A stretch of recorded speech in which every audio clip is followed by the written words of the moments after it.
це Саша Ломовський з Долінської подарував тобі келих, а я тобі дарую кошти на пиво.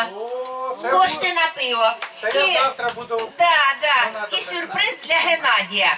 Стрункий, гарний гітарист, до пісень відмінний хист. Любиш, жіночко, дітей, ти на сцені корифей, весь із себе соловей. Ти уважний, витривалий і надійний, досконалий. Любиш затишок, комфорт, вариш воду і компот. Наш Геннадій незвичайний, ти артист оригінальний, хлопець інтелектуальний і, як німці, пунктуальний. Ти сміливий до нестями, з головою і мозгами, завжди ввічливий з зірками, гуморист в нас зразковий, радість, сміх обов'язковий. Ой, спасибо. Так. Знаєте, що іще?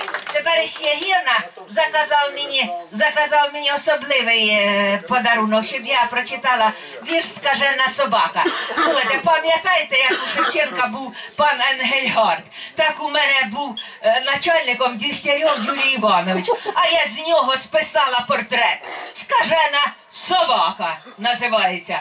Роздраконив дракон Юра, та ведмедиця я бура, над жінками злющий кат, захищаю ведмежат, так дубасить треба ката, щоб лопалася срака, поставить би рака, скажена собака!